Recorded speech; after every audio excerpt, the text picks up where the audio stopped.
Welcome back. Thousands of Iranians are marching on the streets of Tehran for the fifth day in a row in support of Mir Hossein Mousavi to protest against the disputed presidential outcome.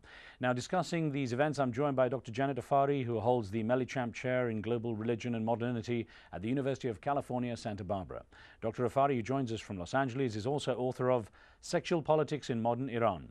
From Boston is Dr. Kaveh Afrasiabi, a political scientist and author who is director and founder of the NGO Global Interfaith Peace. Dr. Afrasiabi is the author of Reading in Iran's Foreign Policy After September the 11th. Now, before we get back to our discussion, let's take a look at the results in our chat room poll where we asked, do you believe widespread fraud occurred in the Iranian elections? Now, 66% of you said yes, and 34% of you said no. Of course, it's not a scientific poll, but that's from our chat room. As we get back to questions, let me bring up, for Dr. Janet Afari here, a Facebook question that came in from our Facebook site from Khurram Zaki, who comments on something that Hashmat was also referring to before the break. The comment says, he, Mousavi, will lose the next one too. He has to accept the result because he lost with a landslide. Now, Dr. Afari, what do you make of that issue that Hashmat was saying it's impossible to fake so many votes, such a large margin? Well, since 1997, there has been a consistent pattern in the elections in that about 20% of the electorate has voted for the hard line. Khatami, for example, won 78% of the vote in the 1997 election. The difference was in the 2005 election, not because there was such a dramatic change in voting patterns, but because about 20 million people chose not to vote. They chose not to participate in the election process.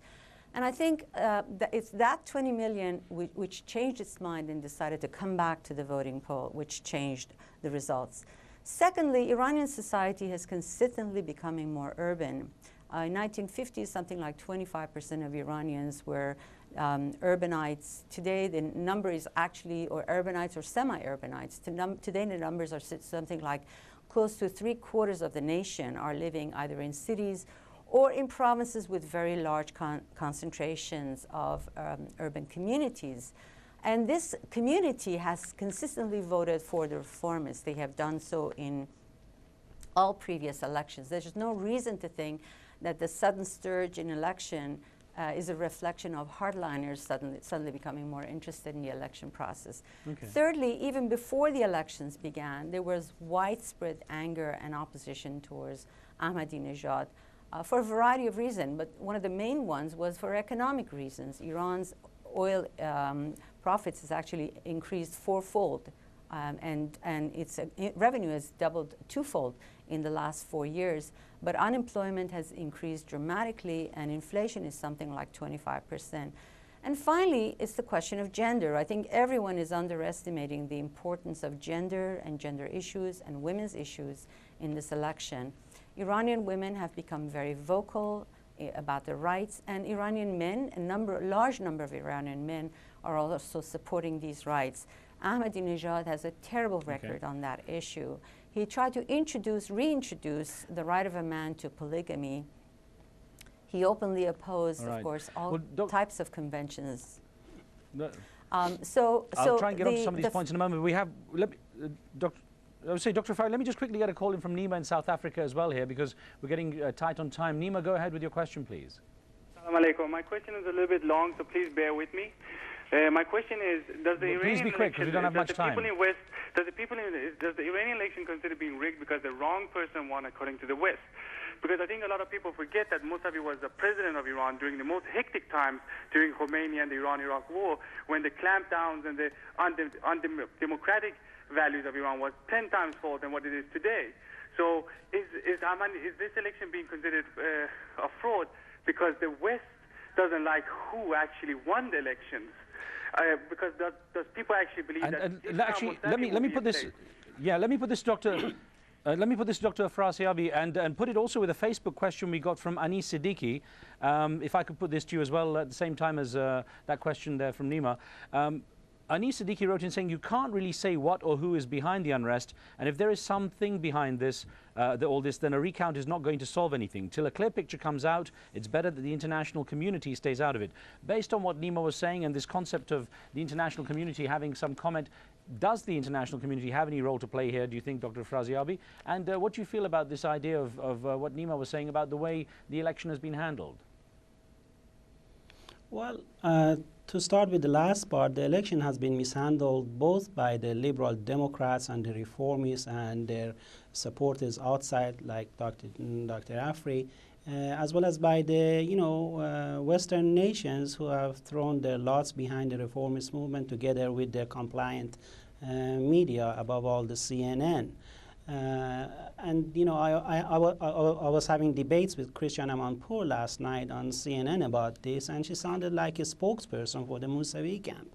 So there was no neutrality on the part of the Western media in their coverage of this election. Well, look, there were, of course, and are some legitimate demands by the Mousavi camp and the reformists protesting in Iran's streets. But let's not confuse or conflate the issues. The issue, bottom line, is one of legal forensics. And this is where I believe I have some edge over Dr. Afri, because for 8 years I fought in a civil rights case against Harvard University, acting as my own attorney, all the way to the US Supreme Court, and know how to distinguish hearsay and scintilla of evidence from hard evidence, and that's what you need, and a lot of that, in order to recall an election, a national election. And I'm telling you, I'm looking at 2 pages official complaint on Mr. Mousavi, and there's not even a scintilla of evidence to corroborate his claim of widespread rigged elections, because he had thousands of his own monitors. And in this complaint, he says, well, some of them were not accredited. Well, maybe a few weren't, and he's right. But those were in Tehran when he won. And then what about all the other hundreds of his monitors that were all over the place? Why didn't they document these alleged violations? I'm telling you, Mr. Khan, there is a fraud. But the fraud is on the part of Mr. Mousavi, who wants, through undemocratic means, to challenge a clean process that afforded him open, fierce, competitive debate, where he was able to debate Mr. Ahmadinejad, and he did very poorly. And the debates had a lot to do with swings of votes in Mr. Ahmadinejad's vote, because Mr. Ahmadinejad tagged him with the corruptions of Mr. Rafsanjani and so forth, and that is very favorable item with the Iranian voters, anti-corruption. And unfortunately, we have here the unreconstructed, naive views of the reformists who have an idealistic view of the democratic movement, and they just close their eyes to the irregularities of their own movement. I'm going to pause you there. Sir, I'm going to pause you there because we're going to squeeze in a quick call from Ali in Dubai as well. Let's see what the viewers have to say. Ali, what would you like to add? Yeah, I have a question. What is the role of Rafsanjani right now, and how important is he? And can he make a difference? If someone could answer that, I would appreciate it. Dr. Afari, let me let you respond also to what Dr. Afraziabi was saying, and also this question about Mr. Rafsanjani's role. I'm very sorry to see him come out so openly against the government of the election of Mousavi in Iran. Of course, we don't know the details of. Of course, we don't know the details of what has happened, but I would imagine that if the government, in fact, had truly won the election, if Ahmadinejad had truly won the election, there was no reason for crackdown on the public. There was no reason for firing on people and killing protesters. All they had to do was to make the statistics available and public to people. Certainly, they have all the mass media in their power. So the fact that they're not doing that suggests severe irregularities here. And I think all we have to do from here, I don't think either of us know exactly how many people voted and how they voted. But what we can do is press the Iranian government to make perhaps recall the election and makes the information available to the public. That's all we can do. As for Mr. Rafsanjani, go ahead. Yeah, please go ahead. Mr. Rafsanjani was a competitor of Ahmadinejad in the election of 2005. He is, in fact, a tycoon. He is known for a number of irregularities, financial corruption. Absolutely, that's all true. But in the last 4 years, he's thrown his weight behind the reformists, particularly his daughter and his son. And he has actually managed to come more in the good graces of the Iranian people as a result of the fact that he opened some polling places and helped people before the election to get some sense of what the elections were. Yes. Dr. Fari, I have to stop you there, and Dr. Afraziabi, I have to thank you both for being with us. We're out of time, but thanks for your contributions. My pleasure. Thank you. Thank you. And thank you for joining us. On the next show, we look at the challenges facing the Palestinian leadership, along with obstacles to Palestinian statehood. Bassam Abu Sharif, a lifelong advisor and confidant to the late Yasser Arafat, joins us with a true insider's perspective. From me and the team, we'll see you next time.